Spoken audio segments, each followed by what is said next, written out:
একদম নড়বা না আস্তে। ওই কি নড়বা না, পোকা। হ্যাঁ ফলো ফলো ফলো আরে আমি ফালাবো কি পোকা? আমিও তো ভয় পাই পোকা। তারপর ফলো এই তুমি ছেলে না ফলো তোমার পোকা তুমি ফালাও। প্লিজ ফলো আমি মরে যাব কিন্তু প্লিজ ফলো পোকা ফালালে তো আমিও মরে যাবো। ফলো আরে ভয় পাও কেন ফলো উফ আচ্ছা ফালাবো, আগে আই লাভ ইউ বলো, যাতে মরে গেলেও তোমার মুখ থেকে আই লাভ ইউ ডাক শুনে মরতে পারি। আচ্ছা ঠিক আছে I love you I love you I love you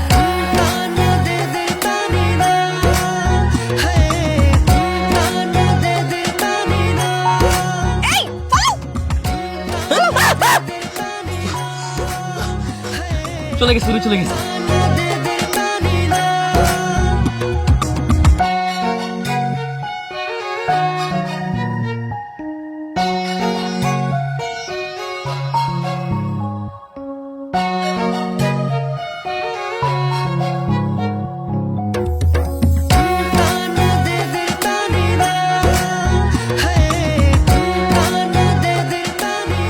দেখো আমি কিন্তু সেদিন আই লাভ ইউ ইচ্ছে করে বলিনি, তুমি চালাকি করেছো।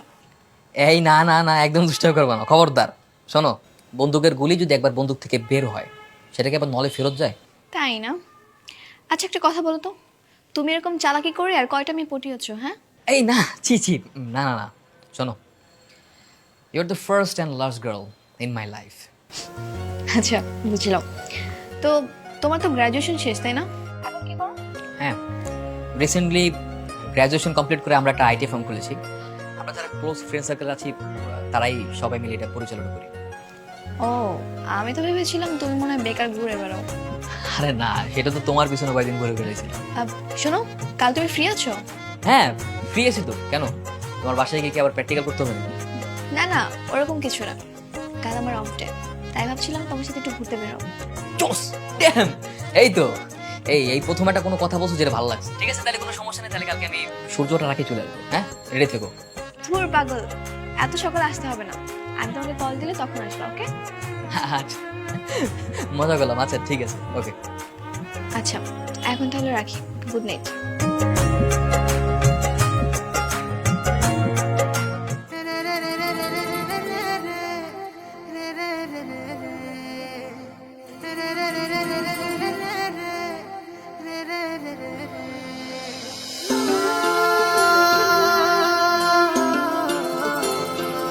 তুমি হ্যাপি বার্থডে। থ্যাংক ইউ, তাই বলে কি রাত 12টার সময় চলে আসবো? আমি চাই না আমার আগে কেউ তোমাকে উইশ করুক। কিন্তু আমি তো এখন কেক কাটতে পারবো না, বাবা বাসায় সন্দেহ করবো। আচ্ছা ঠিক আছে, সমস্যা নেই, তুমি বাসায় গিয়ে কেক কেটো। হ্যাঁ, আমি চলে যাচ্ছি। Thank you. শোনো, হ্যাঁ many many happy returns of the day and I love you so much. I love you two.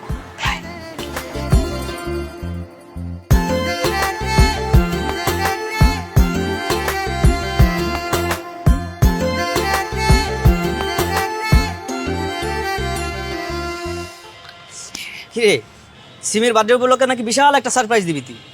কই দিলি তো সামান্য ছোট একটা কেক। আরে না, শুধু কেক না তো, পোকা, কেকের উপর একটা ডায়মন্ডের রিং ছিল। হ্যাঁ, আমি সারা রাত ভেবে না রিচার্জ করে এই গিফটটা দিয়েছি।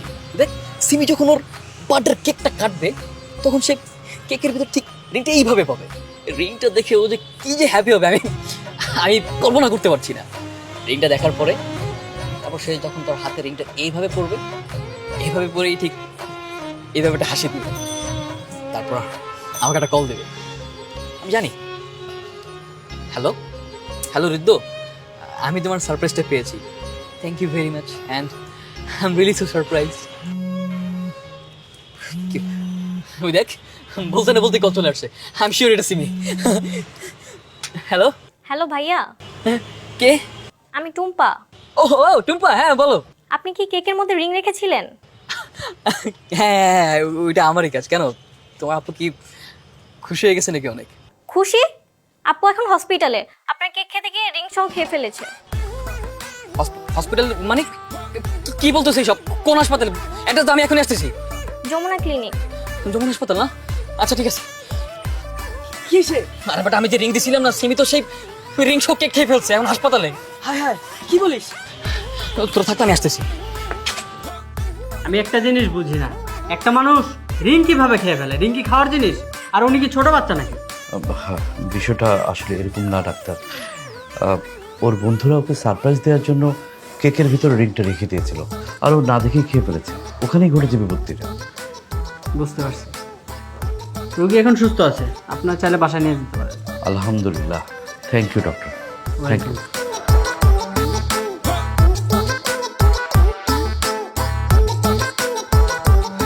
Simi, I am really so sorry. আমি আসলে বুঝতে পারিনি যে আমার সারপ্রাইজের জন্য এত কিছু হয়ে যাবে। It's okay. তুমি হসপিটালে কেন আসছো? বাবা দেখলে তো সন্দেহ করবে। তুমি সব কি বলতেছো সিমি? আমার জন্য তোমার এত কিছু হয়ে গেছে, আর তোমাকে আমি এভাবে এই সিচুয়েশনে রেখে কিভাবে যাব?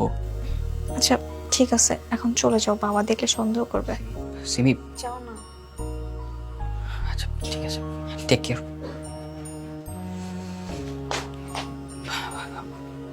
আঙ্কেল আসসালামু আলাইকুম। ছেলেটা কে সিমি? বাবা আমার ক্লাসমেট, আমাকে দেখতে আসছিল। ও, ডাক্তার বলেছে আমরা চাইলে তোকে আজই নিয়ে যেতে পারি বাড়িতে। তুই আজ যাবি না কাল? আজকেই যাব।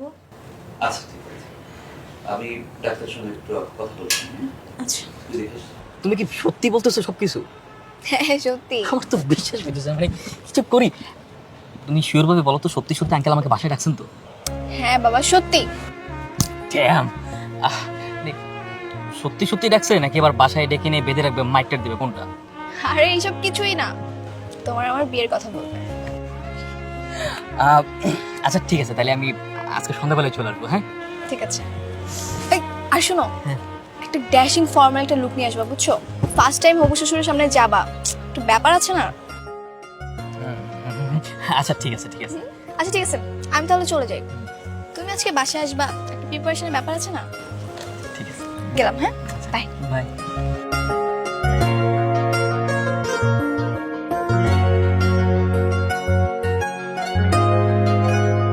হ্যালো সাফিন, আপনি কই তোরা? এই আমার তো বিয়ে ঠিক হয়ে গেছে। সিমির আব্বা তো বিয়ের জন্য পুরো রাজি হয়ে গেছে। আর চালু দেখা কর। আচ্ছা আচ্ছা আচ্ছা ঠিক আছে, ওকে। কোত্থেকে যে শুরু করব সেটাই তো বুঝতে পারছি না। না আঙ্কেল, কোনো সমস্যা নেই, আপনি আমাকে যে কোনো প্রশ্ন করতে পারেন প্লিজ। সিমি, তুমি তো ওকে অনেক ভালোবাসো তাই না? হ্যাঁ বাবা অনেক। বৃদ্ধ, তুমিও নিশ্চয়ই ওকে অনেক ভালোবাসো। হ্যাঁ, মোর দেন হার। তাই তো হওয়া উচিত। কিন্তু ভালোবাসার মানুষকে নিয়ে কেউ কখনো মিথ্যে কথা বলতে পারে বা উল্টোপাল্টা কথা বলতে পারে? না। বৃদ্ধ, ভালোবাসার মানুষের সামনে সব কথা বলা না গেলেও বন্ধুদের কাছে কিন্তু সব কথা বলা যায়। তুমি তোমার বন্ধুদেরকে ফোন দিলে আমরা জেনে যাব যে তুমি সিমি সম্পর্কে তোমার বন্ধুদের কি বলেছো বা তোমার কি ভাবনা। তুমি কি তোমার বন্ধুকে ফোন দেবে? আঙ্কেল আপনি এসব কি বলছেন? হ্যাঁ, তুমি তোমার বন্ধুদের ফোন দাও এবং লাউড স্পিকারে আমরা শুনতে চাই, সিমি শুনো।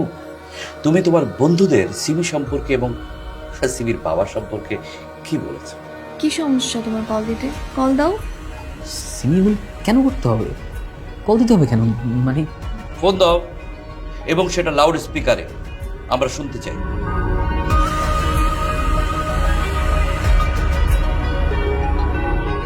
দোস্ত, গতকাল রাতে আমি তোরে কি বলছিলাম রে? তুই তো বললি ওর বাবা একটা আস্তা বলো, আমাকে ক্লাস ফ্রেন্ড মানে ওর বাবার সাথে পরিচয় করে দিয়েছে, আর গাদাটা সেটাই বিশ্বাস করে নিয়েছে। এখন আমরা রোজ প্রেম করি, আর ওদের বাসায় যখন ওর বাবা না থাকে তখন আমি রোজ ওদের বাসায় যাই। এই তুই কি বলতেছিস? ফোন রাখ। আঙ্কেল দেখ, সিমি বিশ্বাস করা আসলে না ফান করতেছিল, ফান, অনেক মজা করে তো, দ্যাট ওয়াজ ফান আঙ্কেল। চুপ! তুমি তোমার ফ্রেন্ডের সঙ্গে আমাকে নিয়ে এইসব বলে ফান করো? হ্যাঁ এই, তোমাকে তো আমি প্র্যাকটিক্যাল করার জন্য বাসায় রেখেছি, তুমি কি সব বলেছো তোমার ফ্রেন্ডদের? হ্যাঁ সিমি প্লিজ আমাকে বোঝার চেষ্টা একদম করো। চুপ! তুমি বলেছো তোমার বাবা আমেরিকায় থাকে, আমেরিকা প্রবাসীর সন্তান। জি। তোমার বাবা আসলে কোথায় থাকে? আচ্ছা ঠিক আছে, দেখো আমার মেয়ের বিয়ে, আমি নিশ্চয়ই খোঁজখবর না নিয়ে বিয়ে দেবো না। এতটা বোকা বাবা নিশ্চয়ই আমি নই। আমি পার্কে কয়েকদিন ধরে হাঁটাহাঁটি করছিলাম, সেই সময় তিনটি ছেলের কথোপকথন আমার কানে আসে। কিন্তু সেটা কাকে বিন করে বলেছে সেটা আমি বুঝতে পারি। কিন্তু তুমি যখন আমার মেয়ের সাথে হসপিটালে এলে, আমার বুঝতে আর বাকি রইল না যে সেটা আমাকে আর আমার মেয়েকেই মিট করে বলেছে। কি মনে করেছো তুমি? আমি জানি না তুমি কি করো, কোথায় থাকো, তোমার পরিবার কোথায় থাকে, আমি কিছুই জানি না। তোমার বাবা এখন কোথায়?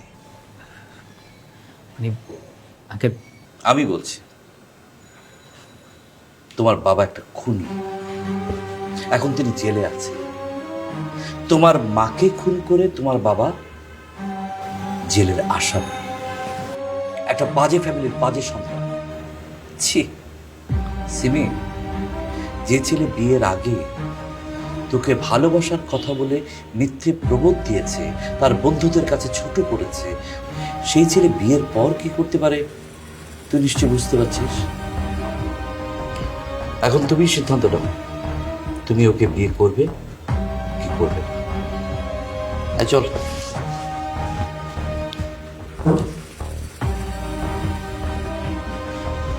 সিমি, সিমি প্লিজ আমাকে বলবো না, আমার কথা শুন। বের হও, আমার বাসা থেকে এক্ষুনি বের হও। সিমি, আমি বেরোবো কেন? আমি তোমাকে ভালোবাসি। লাগবে না তোমার ভালোবাসা, বের হও।